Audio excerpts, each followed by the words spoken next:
እኔ አምዲያን እንደዚህ አርጊያት እንደዚህ ተጫውቼባት አምዲያ አላህ አለ እኔ ዘቀዝቃለሁ እያለች ተዘቅዝቃ ጠፋች ይለኛል።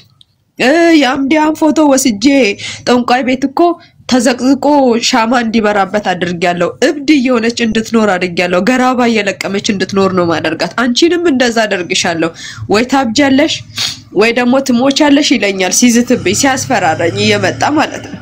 ሲያስፈራራኝ አንዲት ልጅ አለሽ ደግሞ ልክ እንደሷ ድፍን ሆነሽ ትቀሪያለሽ ይለኛል። የሆነሽ ልጅ ጽንስ ፌል አድርጎባታልና አሁን የማርገዝ እቅድ ካለሽ ተደፍነሽ ትሞቻለሽ ይለኛል። በጣም ብዙ ነገር ነው የሚለኝ። በጣም ብዙ ነገር ነው የሚናገረው። በጣም ብዙ ነገር ነው ያደረገው። ይከብዳል፣ ለጆሮ ይከብዳል። ለማየት አይደለም ተሸክሚው ድጋሚ ሳወራው ሳስበው ህመሙ ይከብዳል። እንደ አዲስ ነው የምታመመው። ፎቶውን ለኔ በውስጥ ልኩልኛላችሁ። ፎቶ አላችሁ የዚህ ግለሰብ ፎቶ። አብሽሩ አትፍሩ። አሁን በኋላ እንግዲህ ሀቅ ወጥቷል። ይሄን ሰውዬ በርካታ እህቶቻችን ጥንቃቄ እንዲያደርጉ ማንነቱ እንደሆነ እንድናጋልጠው ትፈልጋላችሁ? ሚዲያ ላይ እንዲወጣ ትፈልጋላችሁ? እሺ እኛ አሁን አንቺ ምን እናርግ? እንደው አንቺ ትንሽ ወደ ራስሽ ወደ ቤተሰቦችሽ እንድትመለሺ ራስሽን ውስጥሽ ሰላም እንዲያገኝ ምን ትፈልጊያለሽ? ማለት የደረሰብሽ በደል እንግዲህ በደሉን እኛ መመለስ አንችልም። አንዴ ሆኗል፣ ተደፍረሻል። በተደጋጋሚ ይሄ ሰው እንግዲህ እየጠራ ሲደፍርሽ ነበር ወይ 70 ሺህ ብሩን አምጪ ብሎሻል። በጠበቃ እንዲከሰስ ትፈልጊያለሽ? እዚህ እንግዲህ በርካታ እህትና ወንድሞች አሉሽ ከተለያየ ዓለም። አይዞሽ ከጎንሽ ነን። ባልሽን ደግሞ በጣም መልካም ሰው ነው፣ ጥሩ ሰው ነው እያሉ በጣም እያመሰግኑ ነው። በዚህ አጋጣሚ አንተንም በኮሜንት ላይ በጣም ብዙ ሰዎች በጣም ጥሩ ባላለሽ ፈጣሪ ጥሩ ባል ሰጥቶሻል እያሉሽ ነው። እና ባልሽን በዚህ አጋጣሚ ብዙ ሰው ጎበዝ ነው እያሉ ነው። አሁንም ቢሆን ከጎን ነው። አሁን የሆነ ሆነዋል። የልጆች እናት ናት። 3 ልጆች ናላችሁ አይደል? ስንት ዓመታቸው ነው? 2 10 እና 5 ዓመት 2 ልጆች አሉ። ያ የራሱ አንደኛው ልጅ 3 ምንለው አንደኛው ልጅ ማን ነው? የራሱ ያጎት ልጅ ማለት ነው። እኛ ያሳደግነው ለዛ ልጃችን ነው ብለን ምንለው እሱ እናት አባቴ ነው የሚለን ለ5 ዓመት የሚሆን እኛ ነን ያሳደግነው። እንደ ልጆቻችን እንደ ልጃችን ነው የምናየው። ከልጃችን ለይተን የምናይበት መንገድ የለም። ሲገረዝ አይኑን ይዤ ነው ያስገረዝኩት። ልብሴን እያለበስኩኝ ከልጆቼ እኩል ደብተር ገዝቼ ያስተማርኩኝ ከአንደኛ ክፍል 7ኛ ክፍል አድርሻለሁ። ስጠይቀው የሱንም ቪዲዮ ለቅቄ ቲክቶክ ድምጹን አጥፍቶታል። እኔ በግል ልክልሃለሁ። ምንድነው ያለኝ? ገና እኔ ሳልሰማ ጉዳዩን እሷ ለካምቢ ብላ እየታገለችው እንዳለ ሲያቅ ዘሪውን ብሎ ጠርቶኝ ይሄውልህ እሱ ወደ ፖሊስ ጣቢያ ሄዶ አመልክቶ ምስክርና ቢልክ ብትሄድ እገልሃለሁ ብሎኛል እና እባክህን አለኝ። እኔ አቃቢ ህጎች ይዟት የሄደው ልጅ ብቻ አስመጣልን ነው ያሉኝ። ከዛ ማን ነው ይዞሽ ሄደ ሰው አለ? እንደዚህ ዘሪውን አለችኝ።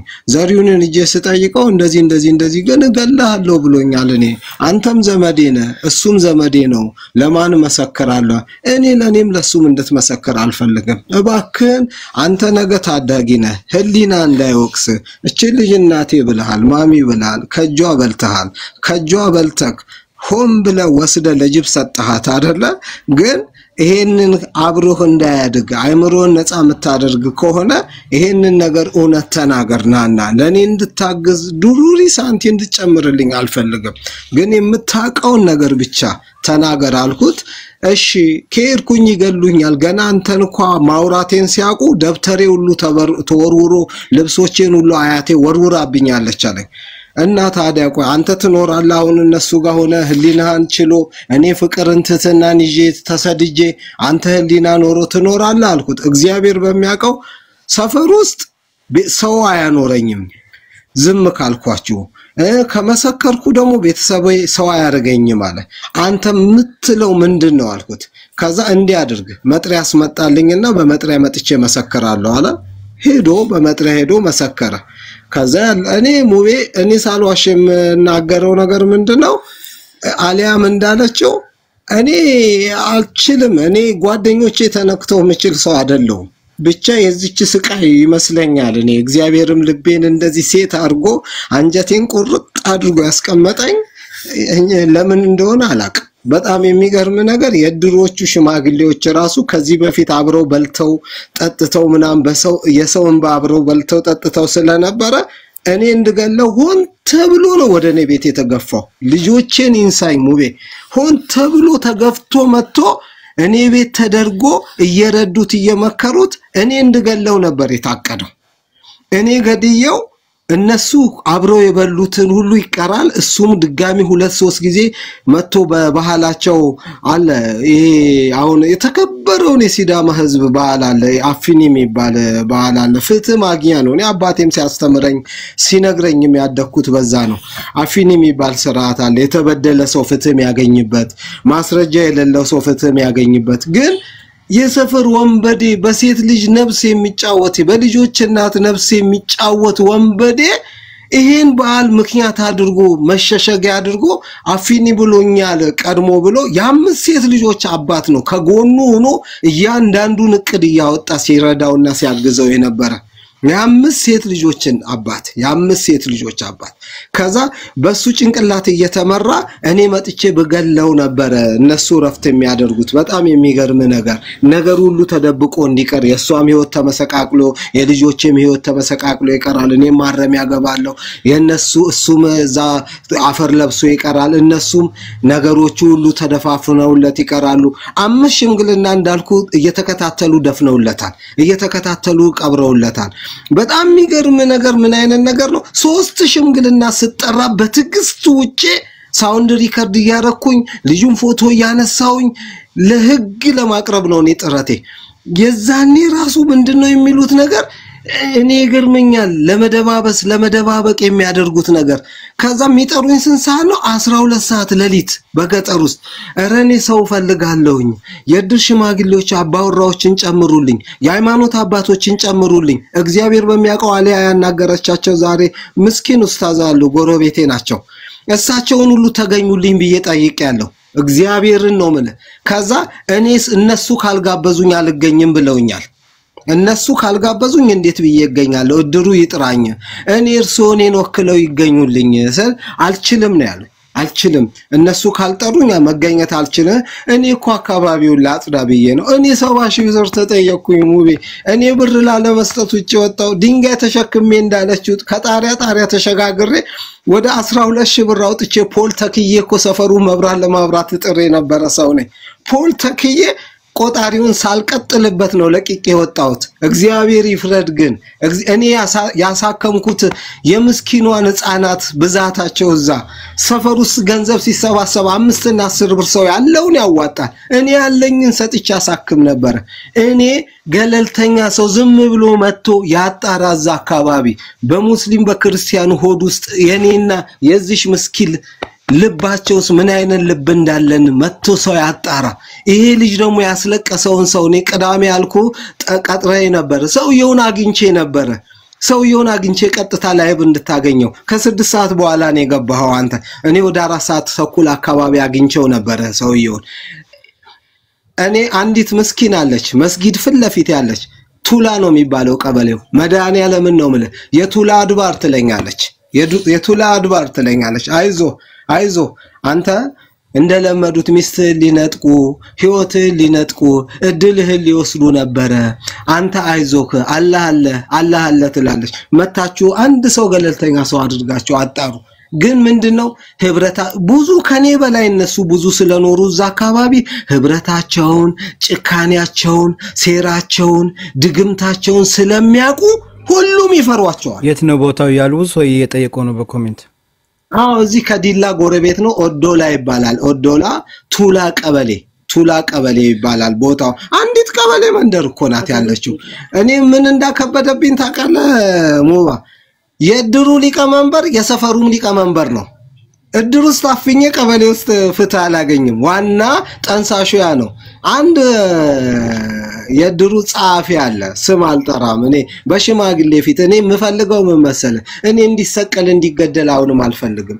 እኔ እውነት ትልልቅ አባቶች አሉን በየሃይማኖቱ የሶስቱም ቤተ እምነት አባቶች ወጥተው የሀገር ሽማግሌዎች የሁሉም ብሔር የሀገር ሽማግሌው ያባገዳው ወጥቶ እውነቱን ተናግሮ አውጣጭን ተከስቶ እኔ የሚረገመው እርግማን ተረግሞ እኔ አደል 70 ሺህ ብር ቤቴን የካርታውን ስም አዞርለታለሁ ካርታውን ስም አዞርለታለሁ የልጆች አምላክ ጥሎ ይጣለኝ እኔን የዛኔ ጥሎ ይጣለኝ ከሱ ላይ የኔ ሚስት ብር ተበድራ ከሆነ እኔ ባጃጅ ለመግዛት ተበድሬ ከሆነ የዚችን እንባ ታገላለው ብዬ 270 ሺህ ብር አካባቢ የገዛሁትን ባጃጅ 210 ሺህ ብር በመጀመሪያ ገማሽ ነው የሸጥኩት ፍትህ አገኛለሁ ብዬ እኔ እውነትም ህግ እኩል ይዳኘኛል ብዬ ኦኬ ቻለው አሁን አንተ ምን ትላለህ ሰውየውን ቁጥሩ አለ አይደል አዎ አለኝ ሰውየውን ቁጥሩ አለ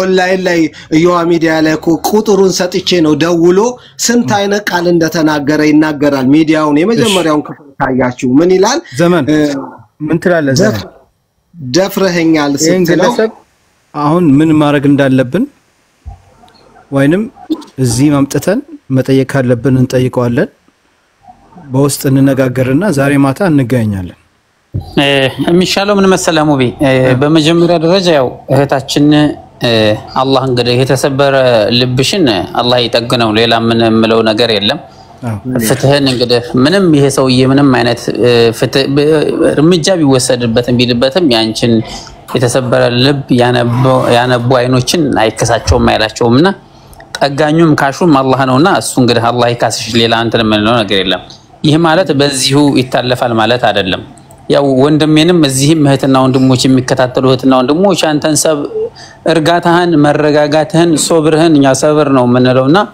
ሶብርህን ሁሉም አድንቋል አላህ እንግዲህ ብርታቱን ጽናቱን ይስጥህ ነው ላንተም ለምችለው ነገር ማለት ነው ከዚህ በመቀጠል ምንድነው ይሄ ተፈጸመው በአንድ ሰው ላይ አይደለም ማንንም ቢሆን እዚህ የምትከታተሉና የምትሉ እህቶችና ወንድሞች ማንንም ሰው ማንንም እህት ማንንም ወንድም በዚህ መልኩ ተበድያለሁ ማለት ይሄ ለምሳሌ ሐሜት በጎረቤት ደረጃ ወይም በመናምን ልታማ ውሸትም ልንናገር እንችላለን ነገር ግን በሺዎች የሚቆጠሩ ሰዎች በሚሊዮን የሚመለከቱት ሚዲያ ላይ ተቀርቦ እንዲኩኛለሁ ብሎ ማንንም ሰው እንትሩን አያቀርብም ይሄ ምንድነው ስሙ በደሉ በይበልጥ እንደዚህ አይነት ታሪኮም ማለት ነው ስለዚህ ይሄ ነው ሁለተኛው ነገር ለምንችለው ነገር ማለት ነው ልናደርግ የምንችለው ነገር ምንድነው የሚለው ነገር ሙቤ ማለት አሁን በዚህ ደረጃ ያለን ሰው አሁን አንዳንድ እህቶችና ወንድሞች ለምን እሱን ሳታናግሩትም ይላሉ እና እንደው እሱን በዚህ ልክ ኢንቫይት አድርጎ እዚህ ዲስከስ ማድረግ ለኔ ትንሽ ይከብደኛል ገብቷል አይደለ የሚሻለው ነገር ምንድነው ቀደም እህት አሊያም የተናገረችው ነገር አለ እሱ ቻላቸው እኔ አንተ እህት አሊያ እሱ ቻላቸው ጋር ነውና አንድ ዲስከሽን ይኑረን በእንትን ላይ ማለት ነው በውስጥ ዲስከስ እናድርግ ከዛ ምን የሚያስፈልጉን መረጃዎች ይሄ ማለት የሚመለከቱትና ወንድሞች ብላይንድሊ ይሄን የተፈጠረው ነገር ሆኗል በቃ ይሄ ሰውዬ ይወገር ይሰቀል ልንል ሳይሆን እነዚህን እህትና ወንድሞች መጠየቅ ያለብን ነገር በውስጥኛ እንጠይቅና እናውራና የጋራ የምንደርስባቸው ነገሮች